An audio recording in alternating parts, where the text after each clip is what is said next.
اعوذ باللہ من الشیطان الرجیم بسم اللہ الرحمن الرحیم سورۃ انزلناها وفرضناها وانزلنا فيها آیات بینات لعلکم تذکرون الزانیة والزانی فاجلدوا كل واحد منهما 100 جلدة ولا تأخذكم بهما رأفة في دين الله إن كنتم تؤمنون بالله واليوم الآخر وليشهد عذابهما طائفة من المؤمنین۔ ایک صورت ہے، نازل کیا ہم نے اس کو اور فرض کیا اس کو اور نازل کیا اس میں ہم نے آیتیں روشن تاکہ تم نصیحت حاصل کرو۔ زنا کرنے والی عورت اور زنا کرنے والا مرد دونوں میں سے ہر ایک کو 100 کوڑے مارو، اور ان پر مہربانی مت کرنا اللہ کے دین کے سلسلے میں، اگر تم ایمان رکھتے ہو اللہ پر اور آخرت کے دن پر، اور ضروری ہے کہ ان کو سزا دیتے وقت اور ضروری ہے کہ ان کو سزا دیتے وقت ایمان والوں کی ایک جماعت وہاں موجود رہے۔ محترم حضرات، آج جو درس آپ کے سامنے پیش کیا جا رہا ہے اس کو بڑی گہرائی کے ساتھ آپ کو سننا ہوگا، اور انشاءاللہ اس درس کے سلسلے کی بات 2-3 مسلسل درسوں میں آپ کے سامنے پوری ہو سکے گی۔ زنا، اس آیت مبارکہ میں اللہ تبارک و تعالی نے زنا کرنے والی عورت اور زنا کرنے والے مرد کی سزا بیان فرمائی ہے۔ زنا یعنی ایک عورت اور ایک مرد جو قانونی یا شرعی رشتے میں نہ بندھے ہوں، وہ باہم مباشرت اور صحبت کریں۔ یہ فعل دنیا کے ہر مذہب میں جرم مانا جاتا ہے،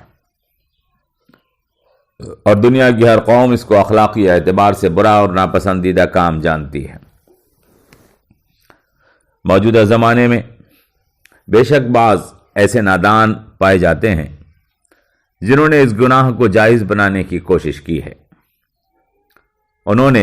جنہوں نے آوارگی اور بے وفائی کو آزادی کا نام دیا ہے، وہ جنہوں نے خاندانی انتشار کو خوبی سمجھا ہے، ہو سکتا ہے زنا کو آزادی سے جوڑ کر دیکھیں۔ وہ جو معاشرے اور رشتوں کی پاکیزگی کو محسوس نہ کر سکتے ہوں، ہو سکتا ہے اس کے لیے کوئی جواز پیدا کرنے کی کوشش کریں تو تعجب اور حیرت نہیں ہے، لیکن ایسے بے حس لوگ اور سماج کے پاکیزہ رشتوں کو پامال کرنے والے لوگ، ان کے علاوہ دنیا میں کوئی نہیں جو اس ناجائز تعلق کو گناہ اور جرم نہ سمجھتا ہو۔ اس تعلق کے نتیجے میں نسل انسانی کا سلسلہ جاری ہے۔ انسانوں کا وجود اسی تعلق کے نتیجے میں ہے۔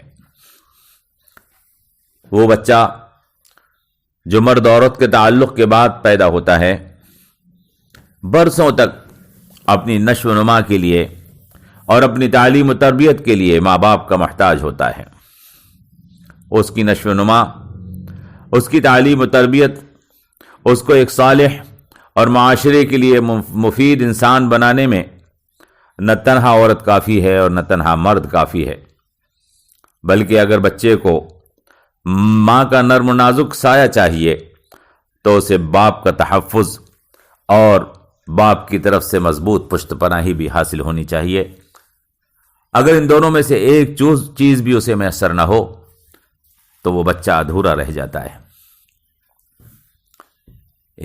بچے کو ایک انسان بنا کر، معاشرے اور ایک صالح انسان بنا کر معاشرے کے لیے مفید بنانے کے لیے ماں اور باپ دونوں رشتوں کی ضرورت ہے۔ مرد اور عورت کا یہی باہمی رشتہ ہے جس سے گھر بنتا ہے، اسی سے خاندان بنتا ہے، پھر یہی خاندان قوم بنتا ہے، اور قوموں کا یہی تعلق ہے جو انسانی معاشرے میں تہذیب و تمدن کو جنم دیتا ہے۔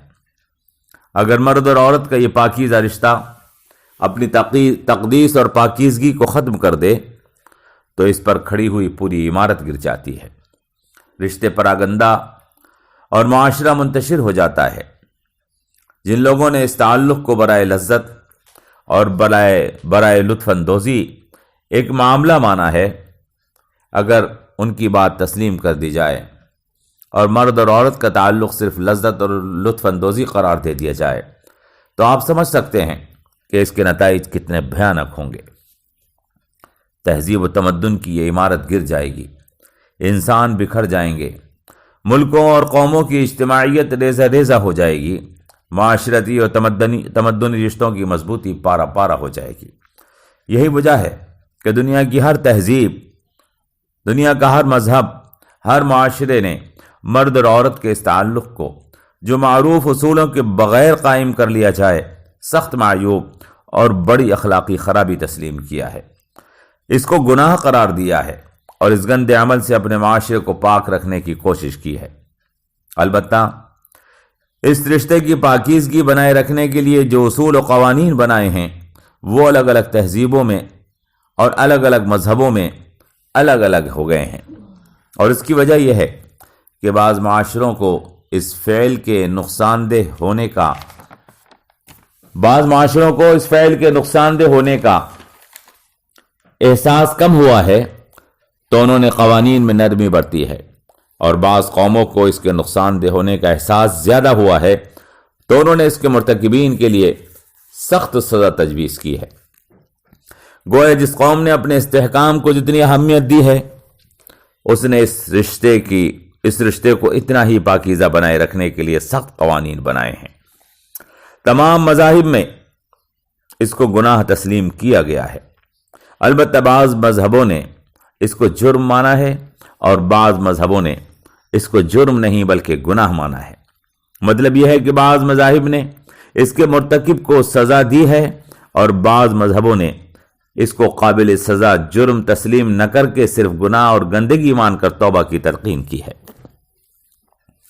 ان مذاہب نے، جن میں قدیم مصری مذاہب، عراق اور شام کے بعض مذاہب اور ہندوستان کے بعض مذاہب جن میں ہندو مذہب بھی داخل ہے، زنا کی تقسیم عورت کے کنواری اور شادی شدہ ہونے کے فرق سے کی ہے، یعنی وہ زنا جو کنواری کے ساتھ کیا گیا اور وہ زنا جو شادی شدہ کے ساتھ کیا گیا۔ یہودیت بھی اسی سے متاثر ہے۔ آپ کہہ سکتے ہیں کہ قدیم اور پرانے تمام مذاہب میں جن کے قوانین پرانے زمانے سے ہوتے ہوئے ہمارے پاس آئے ہیں، زنا کو عورت کے کنوارے ہونے اور عورت کے شادی شدہ ہونے سے تقسیم کیا گیا ہے۔ یعنی اگر عورت کنواری کے ساتھ زنا کیا گیا یا عورت شادی شدہ کے ساتھ زنا کیا گیا تو وہ گناہ ہے، اس کا تاوان ہے، عورت کے باپ کو ادا کیا جائے گا۔ اور اگر عورت شادی شدہ کے ساتھ زنا کیا گیا اور کسی کے نکاح میں ہے، اس کے ساتھ زنا کیا گیا تو یہ قابل سزا جرم ہے اور زناکار کو سزا دی جائے گی اور اس کا تاوان شوہر کو ادا کیا جائے گا۔ یہودیت میں بھی ایسا ہی ہے، توریت میں اور ہندو دھرم شاستروں میں ایسا ہی کہا گیا ہے۔ اس کی وجہ یہ ہے کہ قدیم مذاہب عورت کے ساتھ زنا کو مرد کی حق تلفی مانتے تھے۔ ان کا سمجھنا تھا کہ اگر عورت کنواری یا بن بیاہی کے ساتھ زنا کیا جائے گا تو یہ اس کے باپ کی حق تلفی ہے، اور عورت شادی شدہ کے ساتھ زنا کیا جائے گا تو یہ اس کے شوہر کی حق تلفی ہے، اور شوہر کے ساتھ حق تلفی اس کی اولاد اور خاندان کو خراب کرنے کی وجہ سے زیادہ شدید ہے اور غیر کی اولاد کو مرد کے گھر میں پلوانے کا سبب ہے۔ لہذا شادی شدہ عورت کے ساتھ زناکاری زیادہ سخت بڑا جرم ہے۔ مصر کے لوگ زناکار کو، مرد کو لاٹھیوں سے پیٹتے تھے، عورت کی ناک کان کاٹ دیتے تھے۔ ہندو دھرم شاستروں میں شادی شدہ زناکار عورت کو بھوکے کتوں کے آگے ڈال دینے کی سزا تجویز تھی، اور شادی شدہ زناکار مرد کو آگ سے جلانے کی سزا تھی۔ شادی شدہ عورت کے ساتھ زناکار مرد کو آگ سے جلانے کی سزا تھی۔ یونان اور روم میں شوہر کو حق دیا گیا تھا کہ وہ اپنی زناکار بیوی کو قتل کر دے یا زناکار سے تاوان وصول کرے۔ قیصر جو حضرت موسیٰ سے پہلے ہوا تھا، اس کے قانون میں زناکار مرد کی جائیداد ضبط کرنے اور عورت کا مہر ختم کر دینے کا قانون تھا۔ قسطنطنائن نے قانون میں تبدیلی کر کے مرد اور عورت کے قتل کی سزا مقرر کی تھی، اور بعد میں اس کے بعد فارسین کے دور میں ساری عمر جیل میں ڈالنے کی سزا تجویز ہوئی تھی۔ بعد میں اس میں اور نرمی کی گئی اور کہا گیا کہ زناکار عورت کو کسی راہب کے سپرد کر دیا جائے۔ اس ساری تفصیل کو ہندو دھرم شاستروں، یہودیوں کی کتب احبار، توریت کی کتاب الاستثناء اور قدیم تاریخی کتب میں تفصیل کے ساتھ دیکھا جا سکتا ہے۔